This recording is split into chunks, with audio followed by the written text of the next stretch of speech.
Hello, everyone, and welcome back to another chapter of Experiencer Interviews. I'm Mr. Gray, and tonight we've got a very special guest on. His name's Ron Johnson.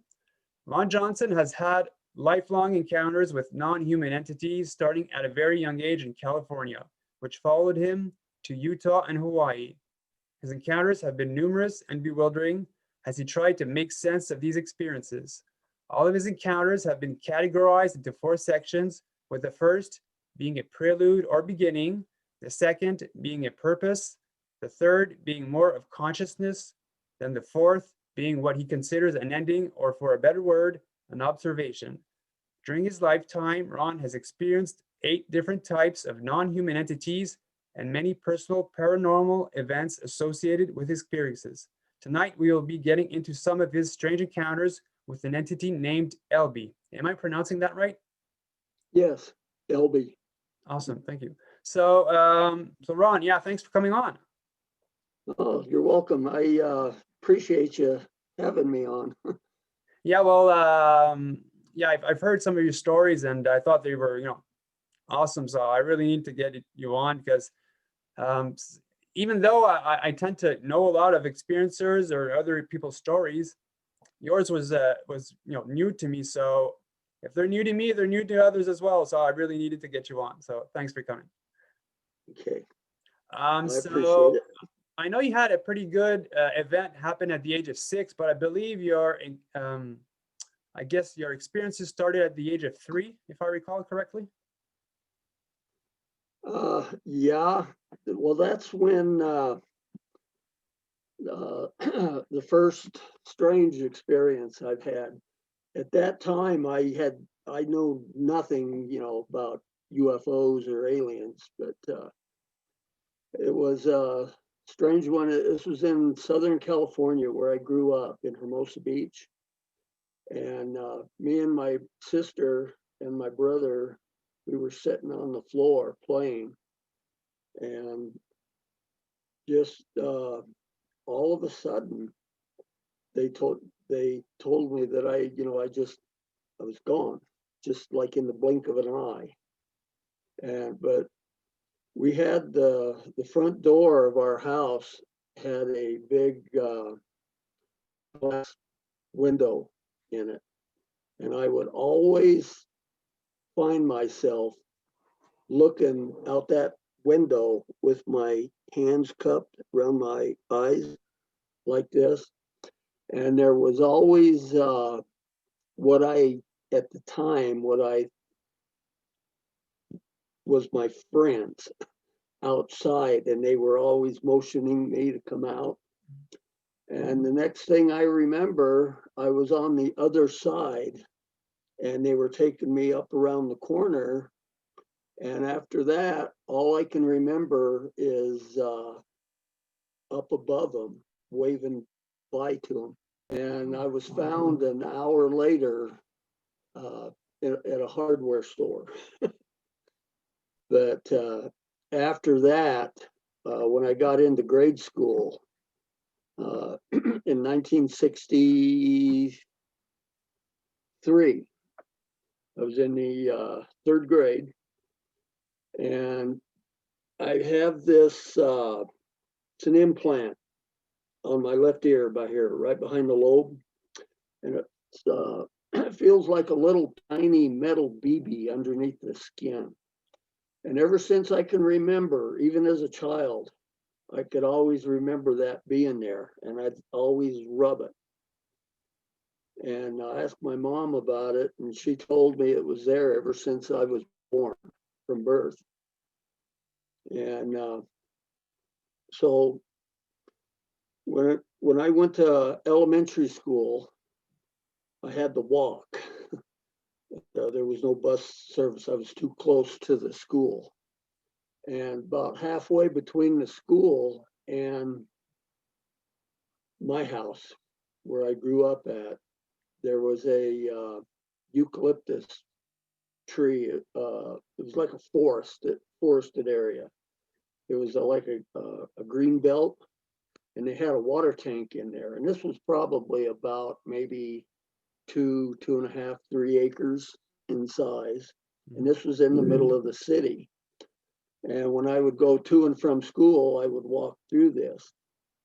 Well, a friend of mine, a real good friend of mine that lived down the street from me, we were in the same grade, and he would always tell me about this light bulb man that he would see in this eucalyptus tree forested area.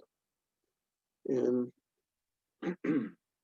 he said he would see him, when he would go to and from school. And whenever he'd see him, he'd take off running away from him.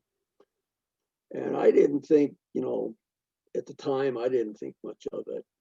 But after a while, I started seeing this strange person in this field. And he would, when I first started seeing him, he would always be up by a water tank, which was maybe about, I'm going to guess, about 500 feet from where the road cut through.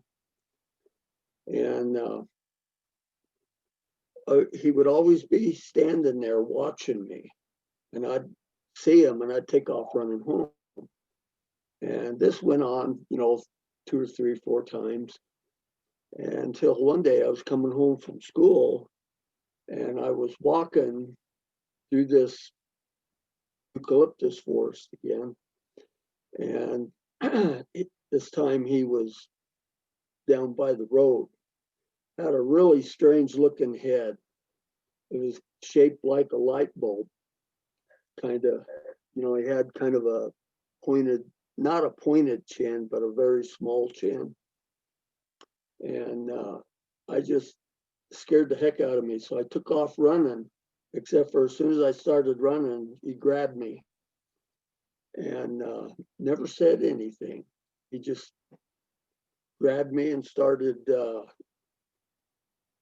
taking me with him. We started walking down the road. And I started crying. I was really upset over this. And after a while, he tells me to shut up. There's no reason for you to cry. And he says, I'm not going to hurt you. And so we walked. What's strange, back in the early 60s, down in Southern California, there was a lot of open land around still. And he took me down across the Pacific Coast Highway into this big open field. And it had all this real high weeds, iron weeds. They were probably about, I don't know, 3, 4 foot tall, just enough to hide me. And right out in the middle of this field and all these weeds, there was this cement slab laying there. And he had me lay down on that, had me lay across fold my arms and lay my head down like this. And told me not to move, not to look, keep my head down. And I laid there and I was still crying, sobbing. It was real scary. It was a real scary experience. And what seemed like an eternity, I finally turned my head and looked, and there was nobody there. He was gone. So I got up and I just ran home, ran all the way home. And it was right after that, I was at school, and it was recess time, and we were out on the playground, and I was showing my friend this bump on my ear. And there was also something in my ear, and I was trying to dig it out with my finger, and I couldn't quite grab it, couldn't quite get it. And so after a while, I finally got it out, and it looked like a little coil spring that was wrapped in paper. And I went up and showed the teacher on the playground, and she knocked it out of my hand and says, quit digging in your ear, you're going to go deaf. And so that kind of scared me. And then right after that, this strange man showed up on the playground.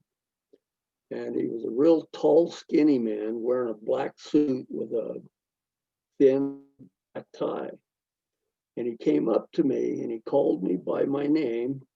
And I have no idea who he was. And he says, "You stop messing with your ear or you're going to go deaf." And then he turned around and he left. And he walked down the ramp that led from the playground down to the road, down to the street below.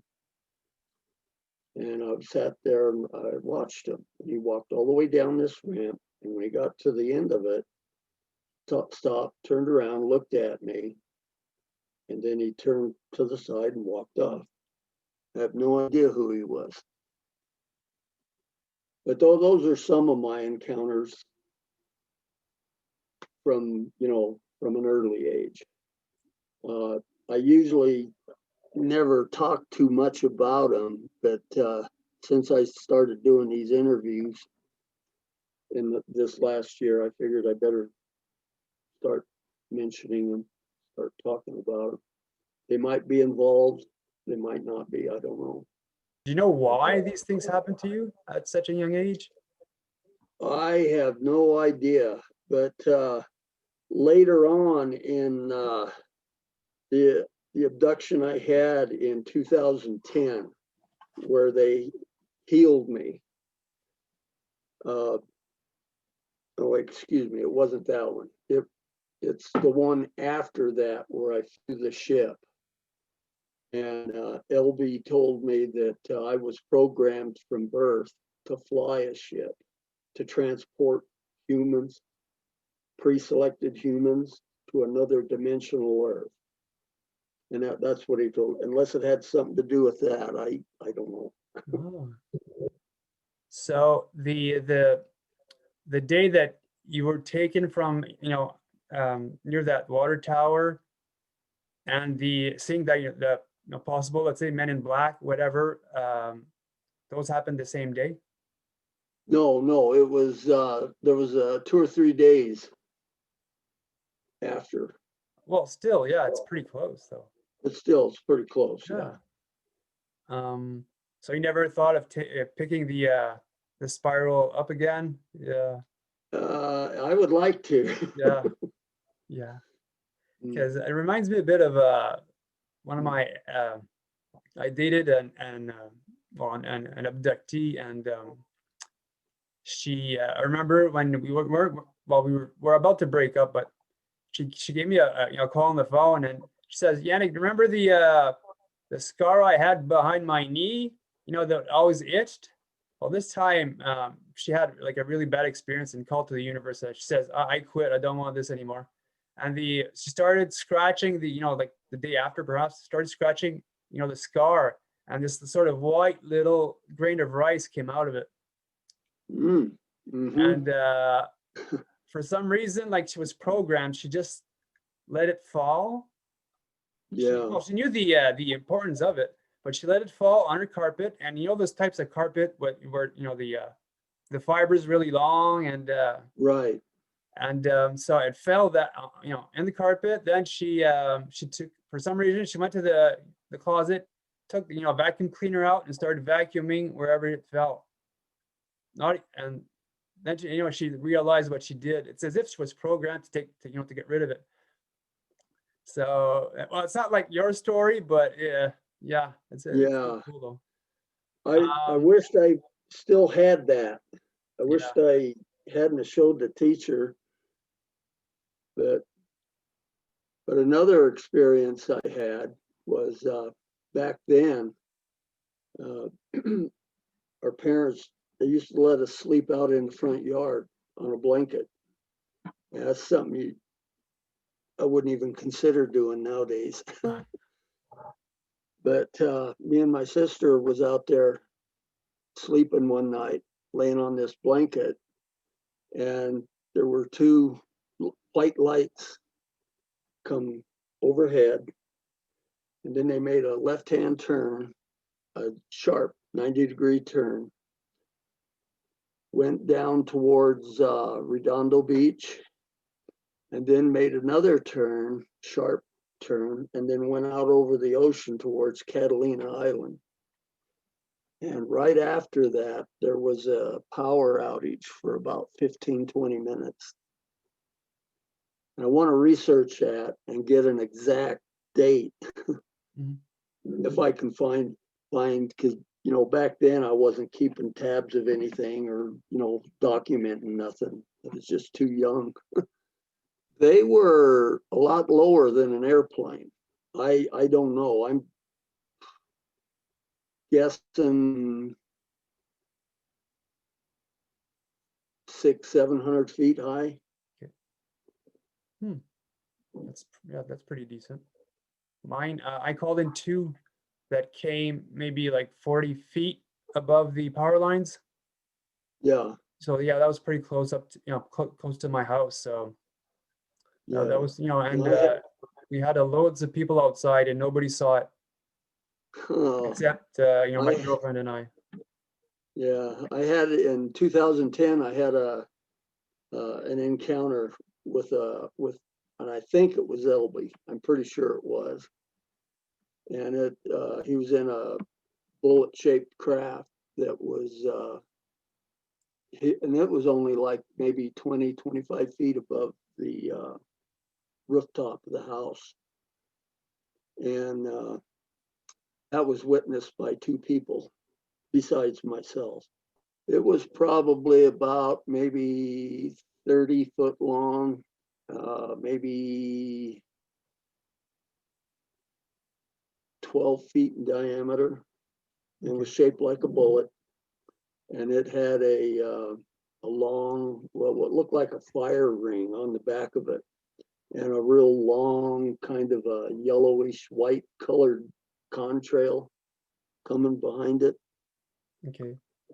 And it had a porthole window in it, and it had this, and it was lit up real bright inside, and it was enveloped in a green glow on the outside, but yet you could still see and tell the white light that was inside shining through this round window. And there was a being in there. He was dark brown, and he looked like he was sitting in a chair. And then he gets up real quick. He moves real fast, comes over to the window, and he makes eye contact with me. And I'm almost positive it was Elby, the entity that I've been having encounters with from 2008 to 2000 through 2010. Sorry, I get a little tongue-tied sometimes. So LB would be of what race? I don't know. I just call him a humanoid.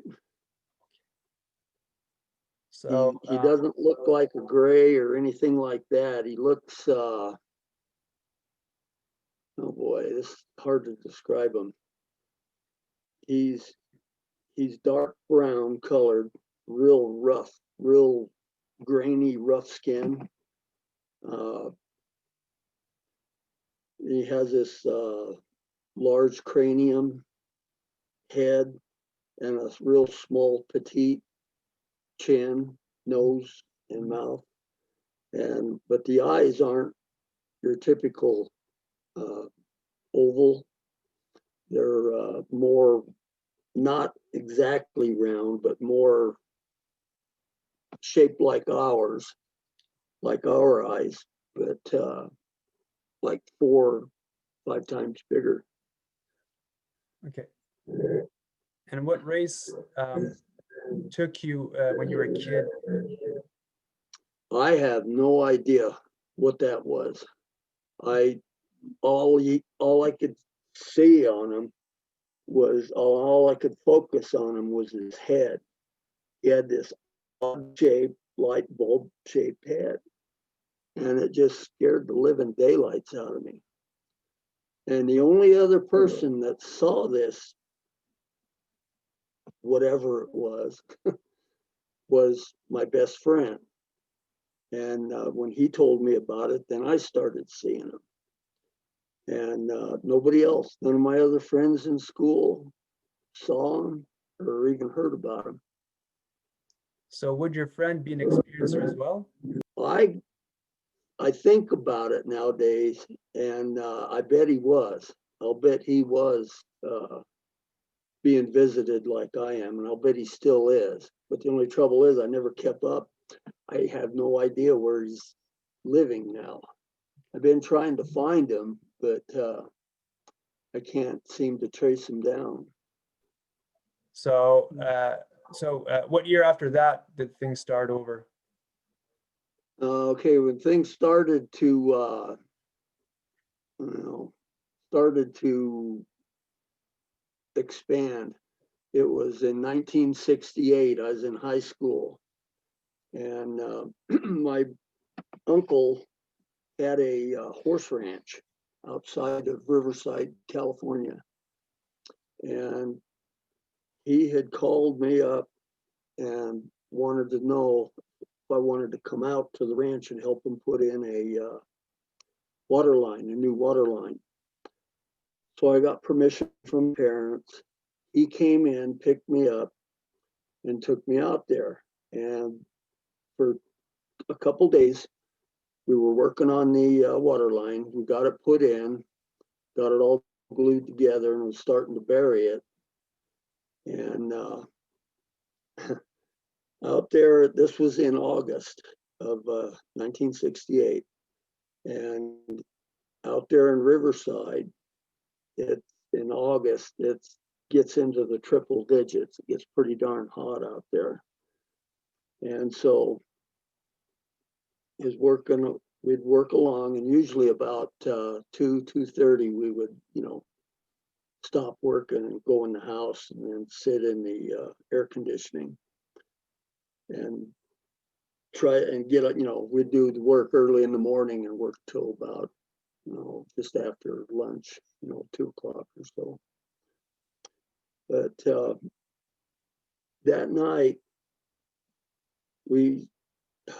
right after dinner, and it must have been about 8 o'clock or so, it was just got dark. And I told my uncle that I was, really tired and I was going to go to bed. So I went into they had a guest bedroom. I went in there and got in bed, went to bed. And my other uncle was there also, helping us work on this water line. And I don't know what it is, something woke me up out of a dead sleep. And there was a clock on the wall. And I remember when I woke up, it said it was exactly 12 midnight. And I don't know what it is about 12 midnight, but anyways, I was laying there and I just started shaking real bad.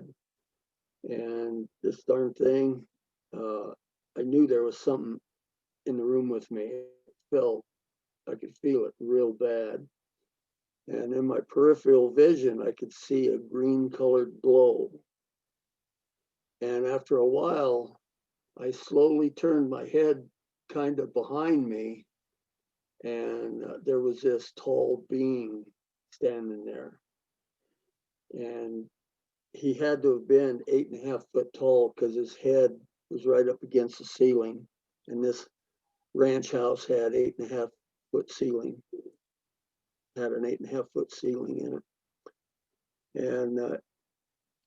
And it was a weird looking thing. It had a big, large cranium, and but his chin came to a point, and he had a mouth, but it was very, very small. It was probably only maybe an inch, inch and a half long, and he had a real small, real petite nose, which was basically just 2 holes where the nostrils would be.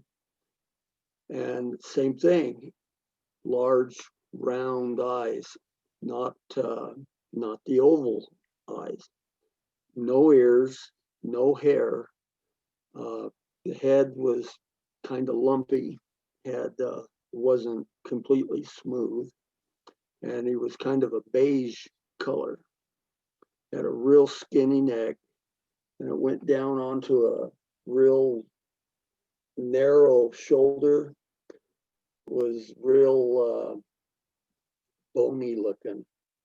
His arms were real long and hung down past his hips. Very bony. Looked almost like an anorexic person standing there. Never said nothing. Just stood there. And I just closed my eyes and I started praying to God to make it go away, make it go away. And I don't know how long I laid there with my eyes closed, but I felt like a spineless noodle laying there.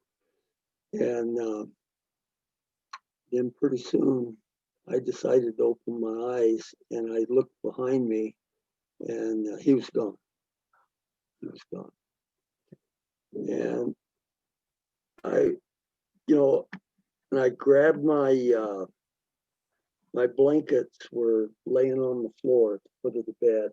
And I was laying on the bed when all this was happening without a blanket on me.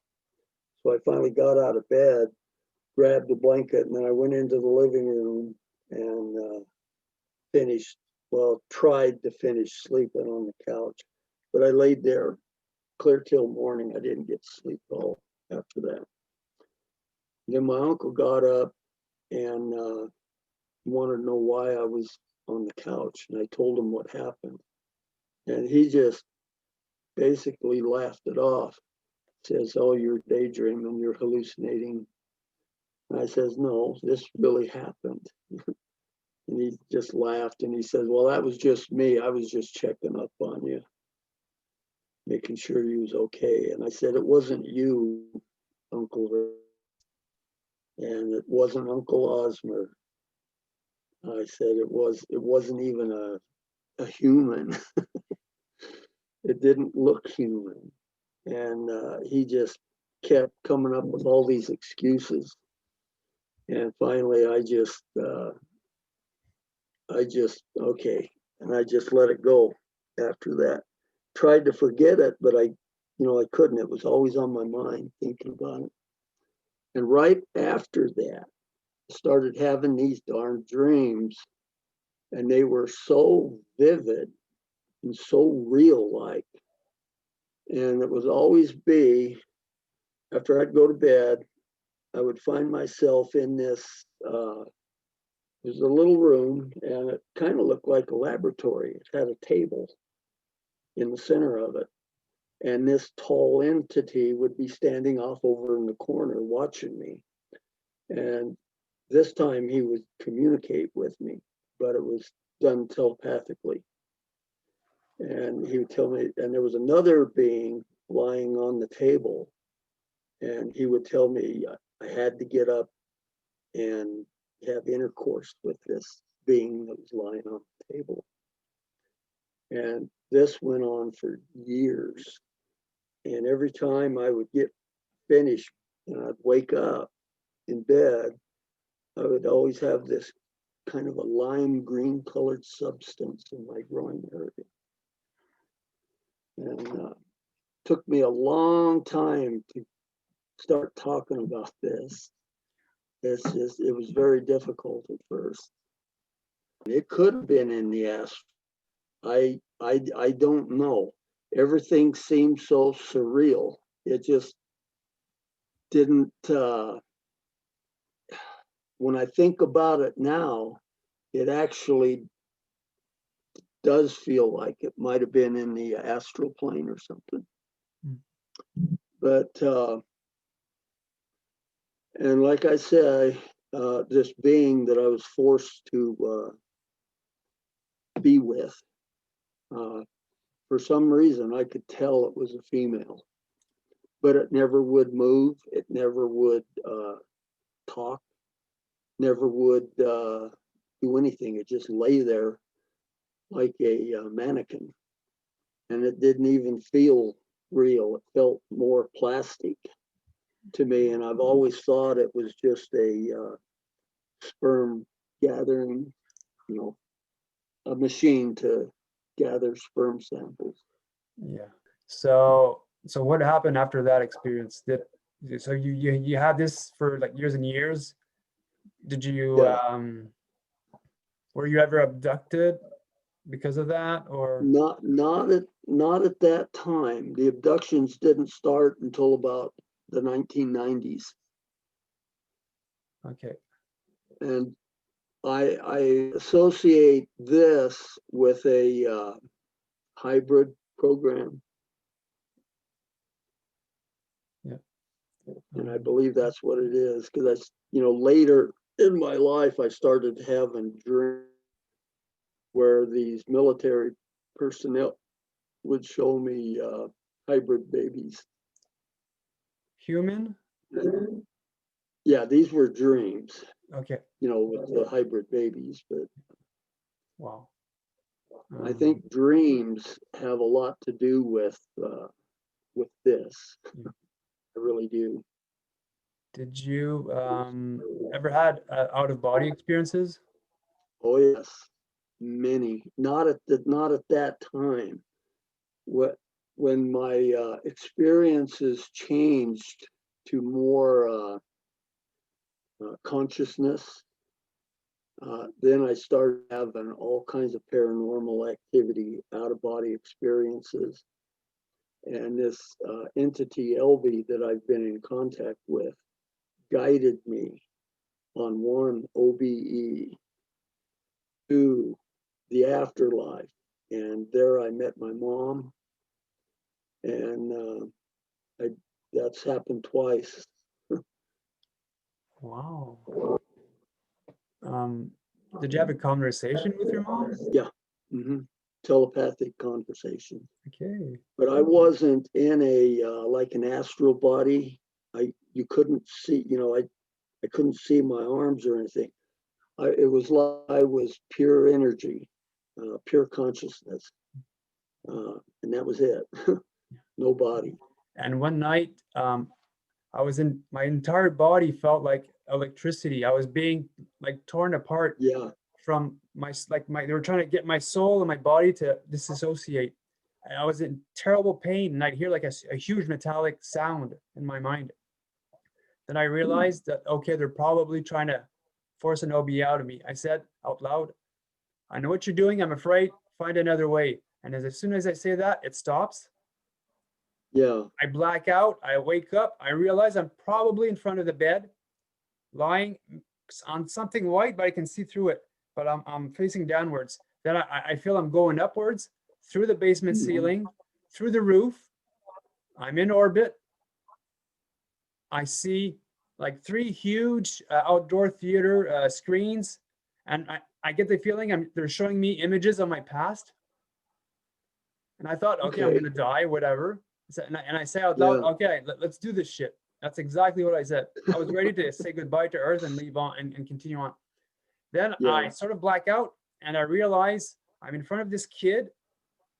I don't see my hands. All I see is what I'm seeing in front of me, but I don't have a body. This young kid, mm-hmm, his teeth are rotten, and he says, "Oh, you're my mother's kid, whatever. My mom mm-hmm, passed away when this happened." He says, right, I know where she is. Let's go and find her." And as soon as we start going to find my mom, I black out and I wake up, yeah. in bed the next morning. So I'm Oh my wondering if I God, had a conversation too, you probably did. because I remember when I first started, the very first out of body experience I had, I actually thought I died. And this was back in 1975 at our home in Price, Utah. And I had went to bed, and as soon as I got in bed, I became paralyzed and I couldn't move. And I was trying to force myself. I was trying to yell, I couldn't do it. I was trying to force myself to move, and I couldn't. And then all of a sudden, I felt myself rising, and it was like I got up out of bed, but yet I'm looking at myself still lying in bed. And it was really confusing. And I get up and I'm standing, and where I'm standing right through my body laying in the bed. And this bright yellow amber colored light starts shining through the window. And then this portal opens up on the bedroom wall. And it was like you ever been in a mine? Yeah. Okay, it's kind of like the portal of a mine is kind of what it reminded me of, except for there was a different reality on the other side of it. And I don't know if this was I don't know what it was. It was like a room, and it had these, at the time, I didn't know what they were, but now when I reflect on it, they were grays. And there was like 6, 7 grays in there in this portal. And 2 of them come out and they stand by the bed. And I'm really emotional, trying to snap myself, trying to wake up out of this. And it's just, to me, it felt like a nightmare. And so these 2 grays come out and they stand by the bed and watch me. And another one comes out and he's holding what looks like a giant salamander. And he shows it to me. And then after a while, he goes back into the room or back through the portal, and the other 2 go back through the portal. Then it closes up, and then the yellow amber light goes away. And then I'm sitting there just panicky, trying to yell, trying to scream. I can't. I can move, but I can't. But that experience, I had an astral body. I could see my arms and stuff, but I was transparent. I could see through them. And all of a sudden, it was just like that. I just real violently went back into my body. And it was so violent, I fell out of bed. And I just was screaming and woke everybody up in the house. And I actually thought I died and went to hell or something. It was a real scary experience. And that was in 1975. And it was sometime later, I think it was right about, it was right after 2000, I started having out-of-body experiences. And I would come in from work and I'd be so tired. I wouldn't even take off my work clothes. I'd just flop down on the couch. And immediately it's, I'd find myself, I can't move. It's like I'm paralyzed. And I could feel myself rising out of my body. And I'm watching myself laying on the couch. And I'm going higher and higher. And then I get up by the ceiling. And I think about something. Like the first time this happened to me, I thought about back in Redondo Beach, California. And then just in the speed of thought, I was there. And I was above they got a cement walkway, they call it the Strand. And I'm above, and there's people walking back and forth, walking down this, riding bicycles. And it was pretty neat. And after that, then this would happen quite regularly. And then it started where I didn't have an astral body, but I was like a spot of light, like an energy ball or something, kind of like an orb. I was like that for quite a few of them were like that.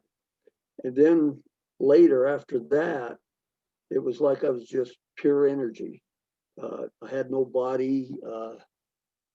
You couldn't see. I was just completely invisible, just nothing but consciousness.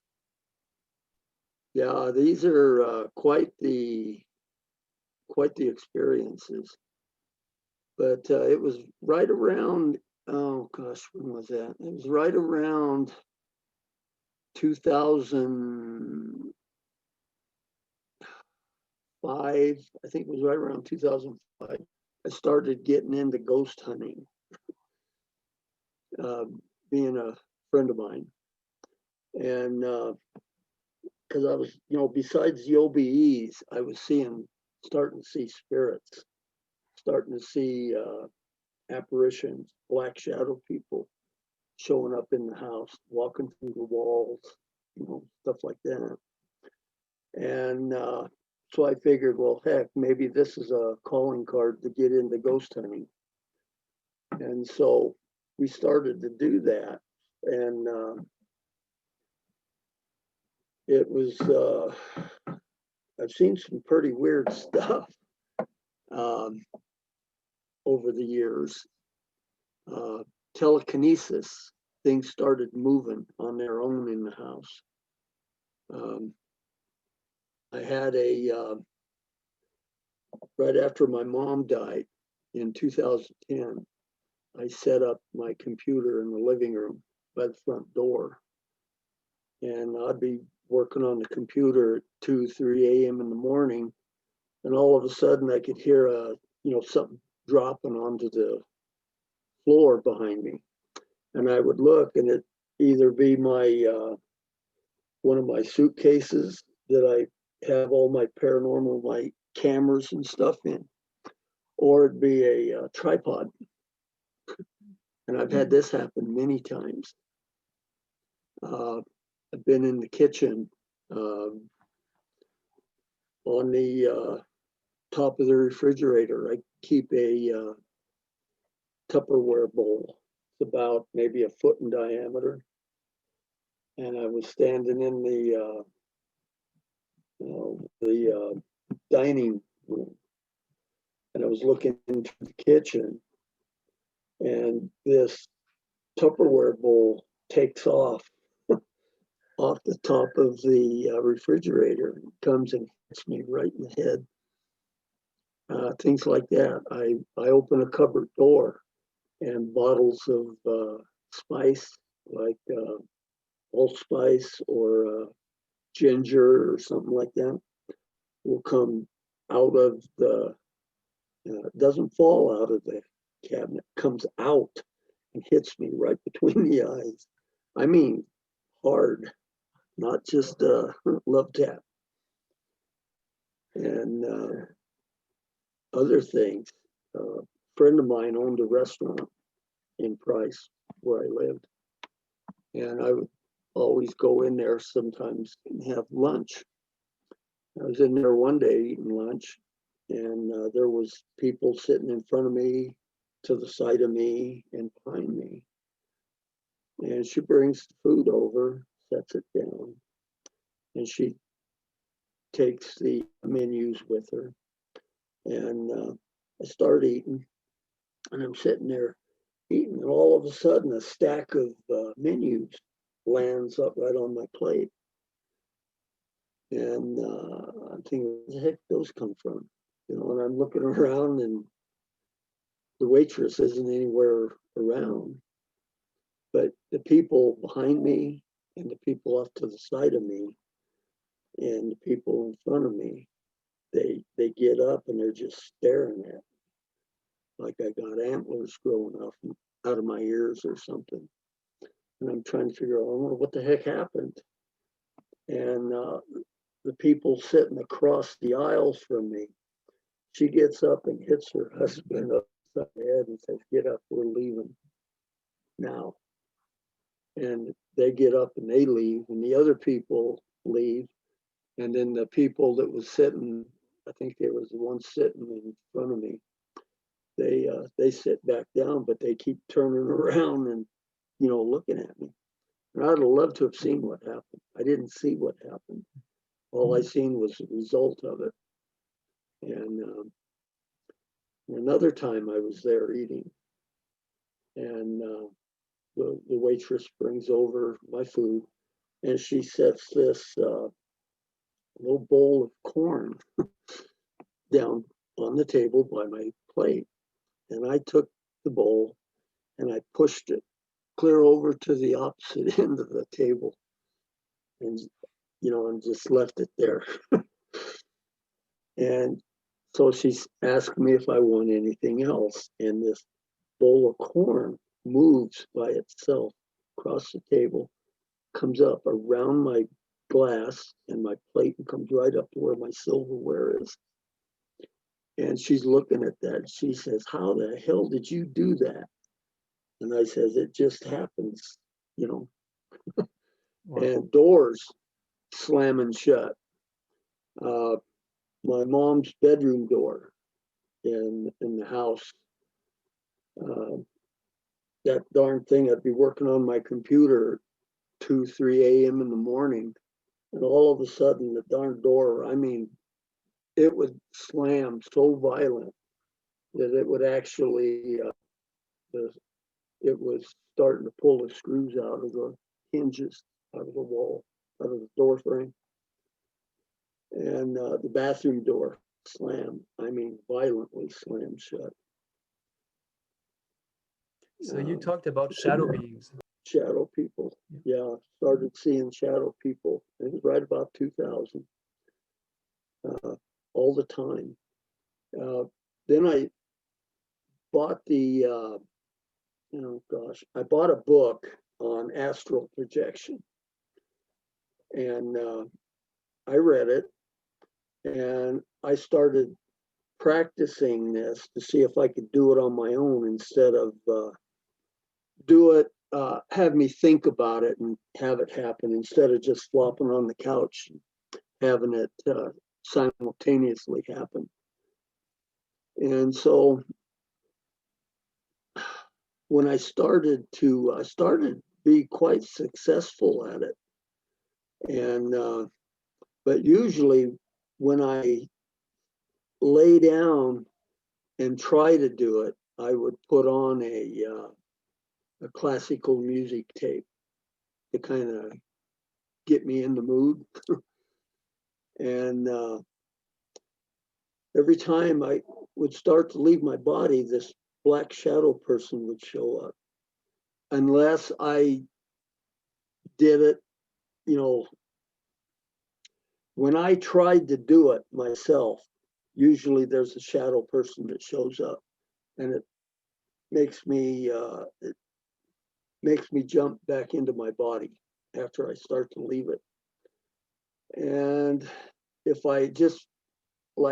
I'm really mentally exhausted, I can flop down on the couch, and I usually leave my body. And but when it happens that way, there's no shadow person shows up. But they show up in the house.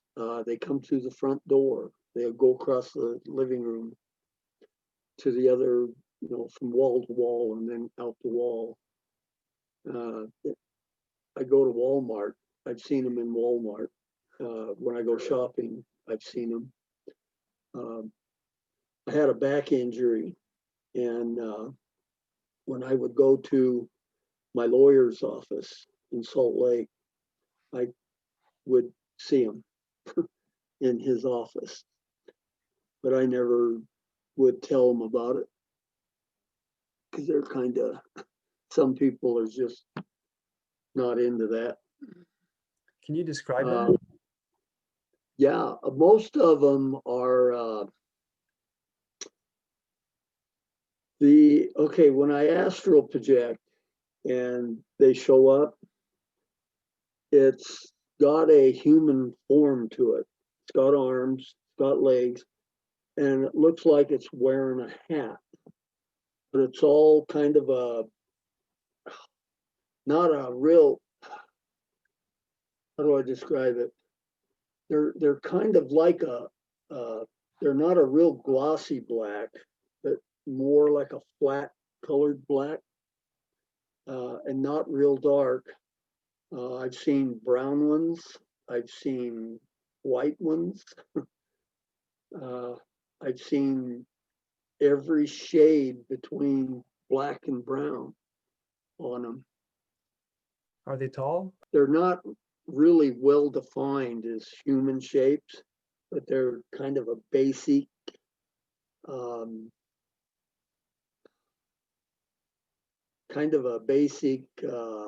know how to describe that. They have the head comes down just into the shoulders and then goes down. They're not defined, with moving arms. Mine were they had huge shoulders that came down to the ground, and when there would be a neck, there were no neck, but a huge helmet, round helmet on it. So it really looks like yours. Yeah, I've had quite a few of them like that. It reminds me, I know it's not, but it reminds me of a Bigfoot or a gorilla that, has no neck. That's kind of what it reminds me of. Wow. But I see these everywhere. I go to people's houses and they show up. I still see them here in this house. I don't have the house that my mom had anymore. I'm living in another city in Utah, in East Carbon. But they follow me wherever I go. They're there. Okay, back in 2006, I was in an industrial accident.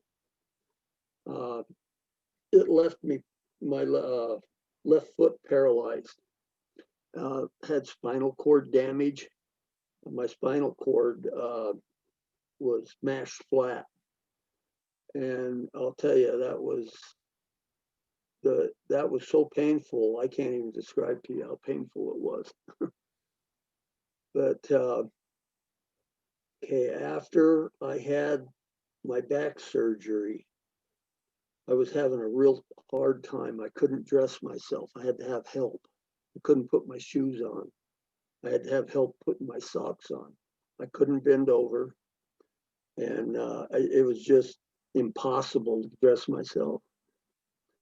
And so this went on for like a couple years, 2.5 years, and I just wish it would clear up and stop, where I can move and dress myself and do things, or just take my life, get it over with. It was horrendously miserable. And so I started meditating, asking for help. I would meditate, ask God for help. I'd ask anybody out there, please help. I want to be able to move. I want to be able to do the things I used to do. And so after about 9 months of meditating, I figured, okay, nobody's going to help me. I'm not getting any response or anything. So I just said, the heck with it. I'll just live the rest of my life this way. And so in 2008, or excuse me, 2010, this is after I started having these encounters with, I'm probably getting ahead of myself here. In 2008, I started having a different type of encounter. And this was more spiritual, more conscious. And this dark brown entity would appear to me. As soon as I'd get in bed, this, almost immediately, as soon as I get in bed, I would see this pillar of light stretching from the ceiling down to the floor, and it would slowly move across the living room floor. And it started out this way, and that's all it was a pillar of light. And then it started there. There would say what looked like a black shadow person following it, like an entity of some sort. And that happened, 2 or 3 times. And then when it would appear, I could see black things moving inside the pillar of light. You ever you ever be in a pitch black room and then you have a bathroom there, but the light's on in the bathroom, and you open the door a little bit and you got what looks like a pillar of light there? It was like that. That's what it reminded me of. But there was things moving inside. It was like looking into another dimension, is what it looked like. And so after that, when I'd get in bed, this pillar of light would appear. And this time, I would immediately, everything would turn fuzzy white, and then I'd be out. And then I'd come to, and I'm face to face with this dark brown entity. And I had many encounters like this off and on. He would take me, one time he took me in a small craft, and he would put me in this room that had an armless chair in the middle of it, and I was forced to watch symbols. And I'd ask him, what's the symbols for? But he would never answer me. Just all he'd say is, you have to learn this, you have to watch it. And I've had like 4 or 5 encounters of, like that. But in 2010, it started out the same way. I went to bed, this pillar of light appears, and I'm face to face with this entity. Everything turns a fuzzy white, and I wake up and I'm lying on this, looks like a stainless steel table, and it looks like it's in a laboratory. And these entities are there, and there are quite a few of them there, but they're wearing a what looks like a headdress and like a gown. But there's also humans there wearing lab coats. And so the one human comes over and he tells me that not to worry. He says, there's some entities want to examine you. They want to look at your head, and they want to look at your back, where I had my back surgery, where I was having my problems.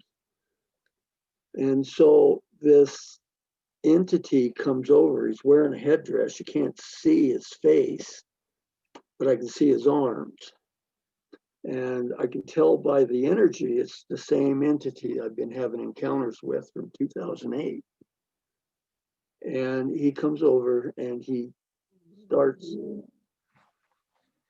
talking to me telepathically. He says, don't worry. He said, I want to examine you. He says, I'm not going to hurt you. He says, this is for your own good. And so he makes this, and right after that, he makes this god-awful squealing noise. Like, I don't know if he was trying to talk, or I don't know what he was doing, but it was like take your fingernails, run it on a chalkboard, and then amplify it like 10 times. That's what it sounded like. And so he tells me after that I'm going to get up on the table and I want to look at your back. And so he gets up on the table and there's this, oh God, it's like he gets inside my back, inside where my spine is. And I'm telling you, it hurt. It hurt so bad. I mean, I'm crying. I'm just screaming in agony. I said, stop it. Please stop. Please, I beg you, God, stop this. And I used to pray to God all the time that these would stop, and they never would. And finally, after a while, he takes his hand out off my back and he grabs my head up here like this, and then he yanks it forward like he's trying to rip it off my neck. And he takes his three long bony fingers, and they have appendages on the ends of them, sticks them in my mouth up against my upper palate, brings them out real slow, runs them up my face and across the top of my head. Does that 3 times. And why, I have no idea. I asked him, but he wouldn't answer me. And I start to calm down about this time. And I notice my back isn't bothering me much anymore. A little bit, but not that bad. And so there was a lot more to this, but I'll get to the t-shirt. That shirt that I showed you is the shirt I was wearing when this happened, when I went to bed. That's the t-shirt. I still have it here. And then the picture of the shoulder and the top of the foot that has that long mark, that showed up when I woke up the next morning in bed. That was on my foot and my shoulder. And I never noticed the blood marks, the 2 spots on the shirt, until I went in and took a shower and took my clothes off. That's when I noticed them. And it was weird. And I got up, and the first thing I noticed when I got out of bed was, hey, I can move. And I was able to adjust myself after that. Never had no problem. To this day, I've never had a problem anymore. It was a healing. I know it was. How about the alien device? Oh, okay. In this, that abduction where they were doing this to me, right after he gets through sticking his fingers in my mouth, okay, he gets down off the table, comes around to the other side, and I've got my head laying there, and I've got it turned looking to the left, and in this left ear, I told you I got that implant. Okay, I was going to have, Dr. Roger Leir. Did you know who he was? Okay, he was going to take this out. And 3 days prior to this abduction, I had called him on the phone and told him I agree.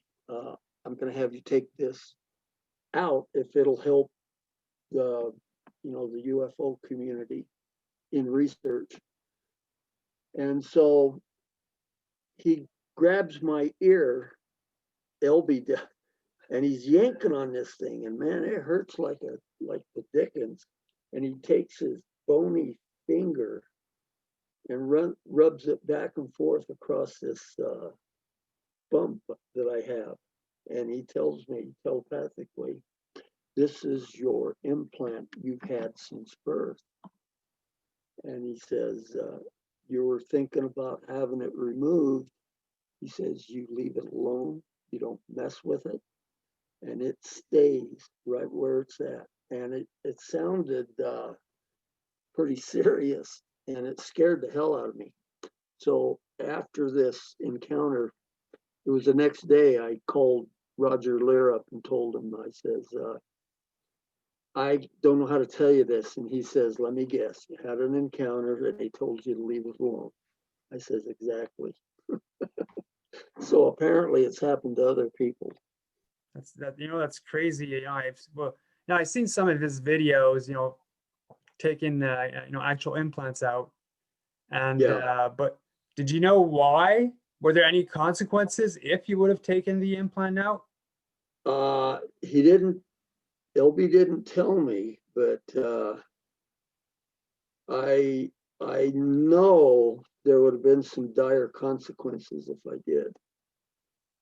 And that's the only time that he emitted fear to me. And I just said, the heck with it, it's going to stay right where it's at. Okay, the marks on the thumb came in 2010, right after my mom died. I had this UFO encounter. Okay, it's that one, the picture that I sent you shows the street light, and it shows that round orb in the background. Okay, it was right around 2000, or excuse me, right around 2005. I started seeing this orb, this big sphere, and this thing would follow me.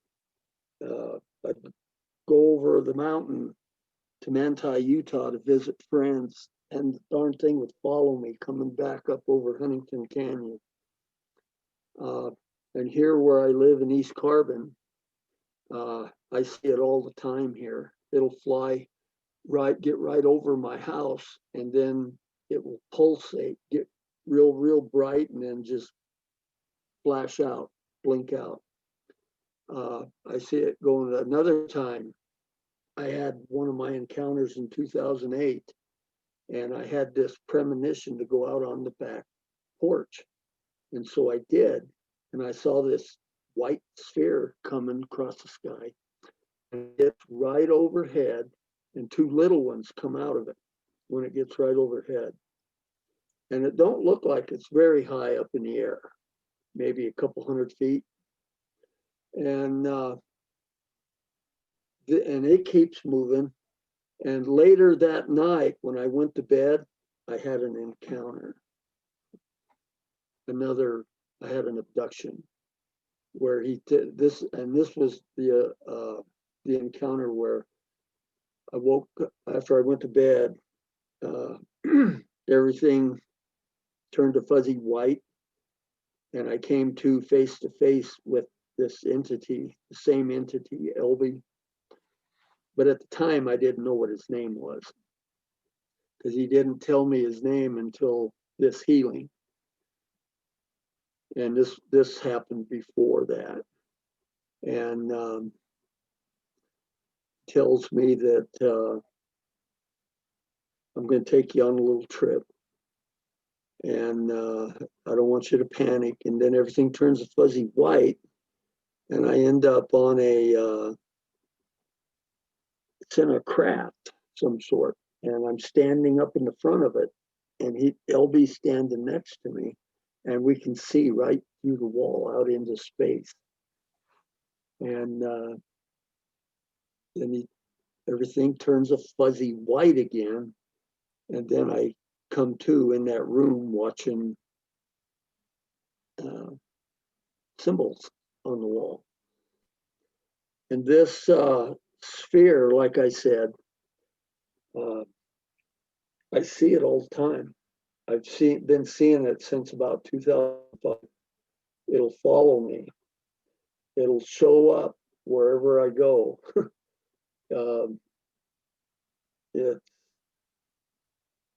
I saw it many times at the house in Price. Then from there, I moved to into a trailer house for a year, and it would show up above my house there. And it shows up here now that I'm living up here in East Carbon. It shows up here quite regularly. But my abductions and my experiences with LB now has pretty much subsided. He told me that he told me that I'm having a hard time seeing because of what he looks like, and that from now on, when I talk to you, I will come to you in a dream as an animal, a wolf or a deer. And I've had many dreams with him. Friend of mine that lives in Helper, Utah, he works up at the coal mine up there, West Ridge Mine, up in the Book Cliffs here. And I was doing paranormal investigations and research at that time. And he got a hold of me in an email and said he thinks he might have saw a Bigfoot type creature. Told me where it was, and I told him I'd go up and look around. And so I went up there for like 5 days in a row. Never saw nothing, no tracks, nothing.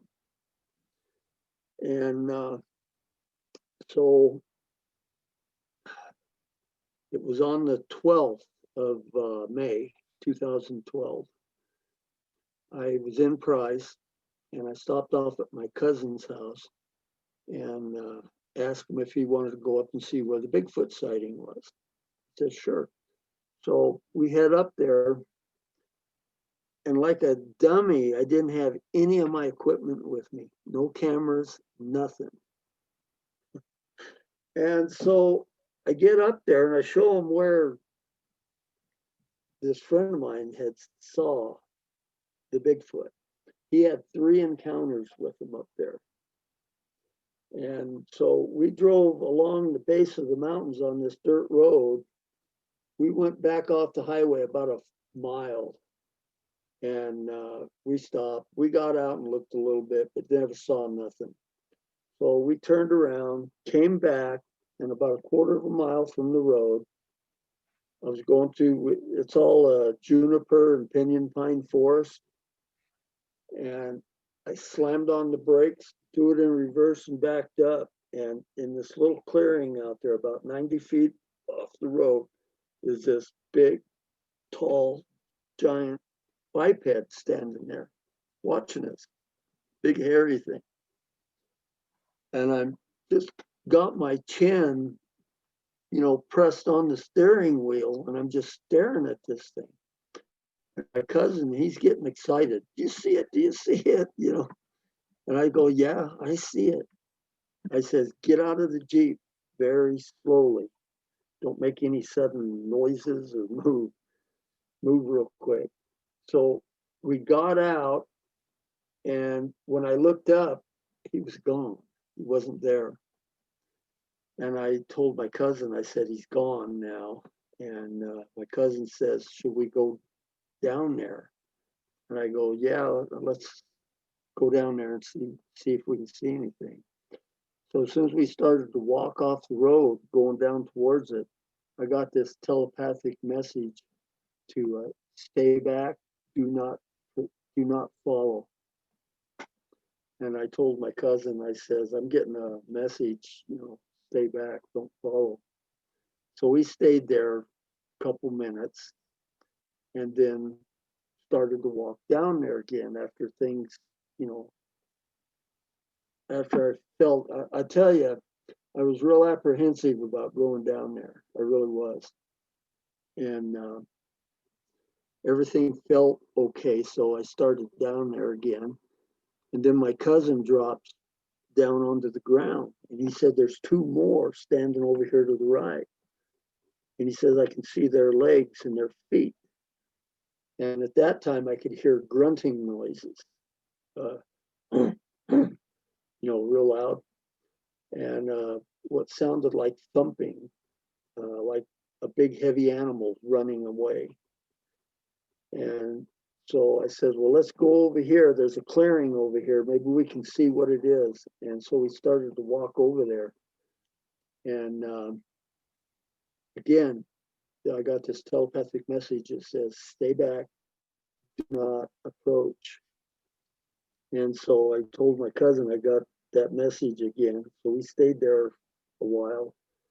And then everything felt okay. So we continued on, got to the clearing, and there's a big hill, probably about 500-600 feet away. And as soon as I get there, I'm looking up there and I can see the top of 3 animals just clearing this hill. And I couldn't get I'm sure it was them. But I can't say absolutely for sure, other than the one I saw in the clearing. Because it was just like a split second that I saw him. But my cousin saw him also, and he said it looked like 3 heads going over the top of the hill. Have you ever had the chance to pilot a vessel? Yes. And the last encounter, physical encounter I had with LB, it started out, I was went to bed, saw the pillar of light again. This is in the latter part of 2010. And as soon as everything turns fuzzy white, and it's like I pass out. And then I come to, and I'm in this clear cubicle, and I'm up above. It just looks like a big black room. And I'm up in this rectangular cubicle, and there's others up there, other cubicles, and there's a person in each one besides me. And I can see these entities down there walking around down below. And after a while, the cubicle that I'm in, it just slowly descends down to the floor. And the end opens up, and I walk out, and LB comes walking up to me, and he tells me that you have to be in this cubicle it's for your own good, or you will die. And that's what he said. And he says, I got to put you back in here. And so I go back in and I sat down, and the end closes up and it ascends back up to the ceiling of this big room. And so I'm there probably, seems like about a minute or so. And then all of a sudden, I start to descend again, back down. And this time, LB is there to meet me. The end opens up. I walk out, and he takes me over to the front of this vessel that we're in. And we're kind of looking around. And he tells me that it's time for you to know what's happening to you. And this is when he tells me that I've been programmed from birth to fly this ship. He didn't say a ship, he said this ship. And says, you're going to be transporting chosen people off of this planet to another dimensional Earth. And he says, we want you to fly this ship. And so he takes me over to this console, and there's a big, what looks like a plastic chair, but everything on this ship looked like it was one piece. It was just the shine, like it was made of porcelain or something. No seams, no nuts and bolts, nothing. It was beautiful. And so he says, I want you to sit down in this chair. And I'm looking at it, and this chair don't look very comfortable at all. It looks like a, like something Fred Flintstone would sit in. And so I sit down in it, and then he tells me on the arms are about, on this chair, probably about 9 inches, 10 inches wide. And they've got these indentations and holes in them. And he says, I want you to place your fingers and your arm into these, your fingers into the holes, and your arm, lay it in the indentation. And so I do, and it feels like a perfect fit. And the seat is actually comfortable. And then I tell him, I says, well, what am I supposed to do now? And he says, it's all inside you, from the symbols and stuff. He says, all you have to do is think. Whatever you think, the ship will respond to what you think. And it was weird. It felt like you're one with the ship. But and it was neat. He says, where would you like to go? And I said, well, I'd like to go out into deep space and see the Milky Way galaxy from a distance. And he says, okay. He said, that's where we'll go. But he says, what I want to tell you, he says, when we leave here and accelerate, he says, you're going to feel G-force because we're still close to the Earth. And he says, it's going to be unbearable. But he said, as soon as we start to dimension hop, then the G-force feeling will go away. And he says, you cannot travel the vast distances. You have to transverse the dimensions. You can't get there going from point A to point B because it'd take too long. And so I think of, I want to go out in space and see the Milky Way. And all of a sudden the ship starts moving, and I can't stand it. The G-force is just, I'm about ready to pass out. It's unbearable.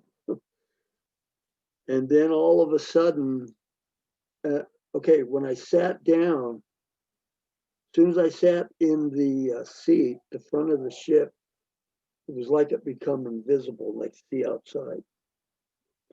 And so we're moving along, and the G-force is just overwhelming. It's I'm about ready to pass out from it. And then all of a sudden we start transversing the dimensions. And the only way I can describe it is you take a book and you flip through the pages real fast, put the book up on end, and then flip through the pages. That's what it looked like. But it was like in each page, there was a different scenario going on in it. And it was just, everything lasted about half a second. And then we come to a stop, and we're sitting out in space, and I can see the Milky Way galaxy off in the distance. It was awesome looking. And so he says, it's okay, we can't stay here very long. We've got to go back. So he said, I want you to think about going back to where we came, where we left from. And so I think, let's go back to where we left from. And all of a sudden, the ship starts to accelerate real fast. And then again, it's like flipping through the pages, transversing the different dimensions. And then just like that, we're back in the same spot where we started from. And you could see the Earth off out in the distance. So would there be something else that you might want to get into? We kind of jumped from 1968 up to 2000. I had some encounters back in 1972. I graduated from high school in California in 1971. And in 1972, we moved to Utah, Price, Utah. And I think it was after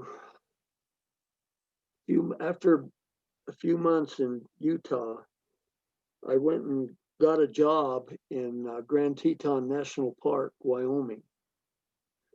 And so when I was working up there, every other weekend I would drive back to Price to visit my folks, my parents.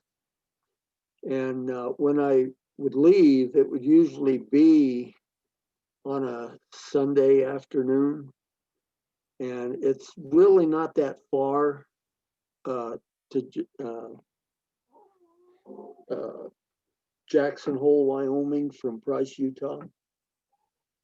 And this one trip back to work, I went up to Interstate 80 and took 80 to Evanston, stopped off, and it was about 11:30 at night, and stopped and gassed up my truck and went in and bought a microwave burrito and went out and ate it.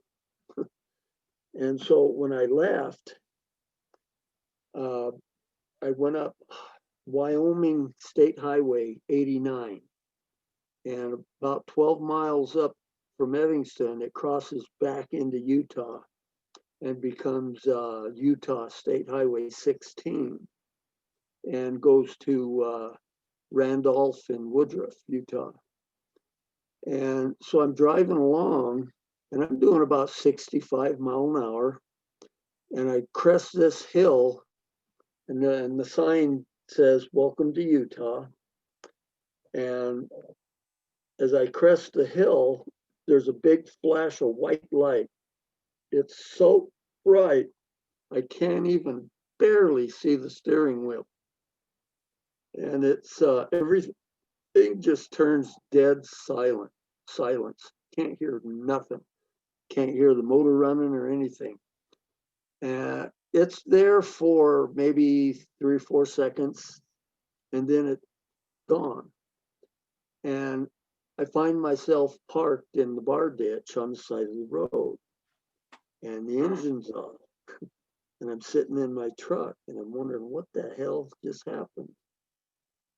And so I get out and kind of look around. Everything looks okay. And I'm thinking, was that lightning I saw? Except for it was a clear night. I could see the stars. There wasn't any clouds up there. And so get in the truck, pull out of the bar ditch, take off. And I only had 175 miles to go from where I was at to where I worked. And I figured, driving 60, 65 mile an hour, I could probably get there, 3 hours. And so I take off, and then as soon as I get going down the road, I can see the sun coming up, starting to get daylight. And so I speeded up. I speeded up to about 70, 75. And I said, I can't be late. Boss will get mad at me. And so I'm just hauling butt to work. And like I say, it was about midnight when that happened, and maybe a little past midnight. And when I got to work, when I got to Jackson Hole, it was I was 45 minutes late. I had to be to work at 8 a.m. and I was 45 minutes late when I pulled into Jackson Hole. And I figure with as fast as I was going, and as such a short distance, I figured 3 hours max. And I figured there was about 6 hours of missing time there. Did you ever figure out what happened?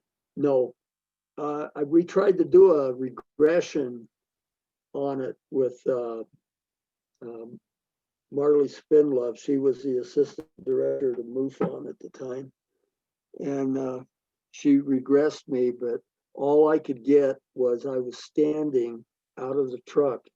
There was a alfalfa field next to where I was parked, and I was standing out in this alfalfa field looking at this big, huge craft, round craft in this white light. I could see the top of it sticking out. That's all I could get out of it. It's just like there was a block, something keeping me from remembering anything. And what's weird is I had an encounter that night with a deer. And I was in my dorm, and this is inside of a building with other dorms. And there's a long hallway that you have to walk down to go to your dorm room. And there's a double door at each end of this hallway to go outside. And had this weird noise. It was coming from the front door of my dorm. And it was probably about 2:30, 3 a.m. in the morning. And I opened the door and there's a deer standing. This is inside the building. I had another experience with a deer like that too. And we just stared at each other for a while. And then this deer just slowly backs off, turns around, and walks slowly down the hallway with its head back, looking at me. Gets down to where the double doors are, and the darn one door opens up, and the deer goes out. Okay. You've had amazing experiences, my friend. You really need to get this down in a book. I do. I sit down and I write it, and then I've had so many experiences. Then I got to go back and put these experiences in because I want to keep everything in chronological order. And it's just, then I get mad and I delete it and start over again. And it's tough. This is the first book I ever tried writing. So thanks, Ron, for coming on. Okay, well, I appreciate it. Thank you for having me. Had a lot of fun. Yeah. Hope I didn't mess up. No, you're amazing. Like I really like to pick your brain again. It's the stories that you talked about tonight are amazing. Oh yeah, the paranormal stuff. Those were just a very few things that happened. I could write a book just on the paranormal stuff. I'm envious. Mm. So again, thanks, Ron, for coming on. And to those watching tonight, hope you enjoyed tonight's show. More experiencer interviews coming up, and I'll see you guys next time. So take care, everyone.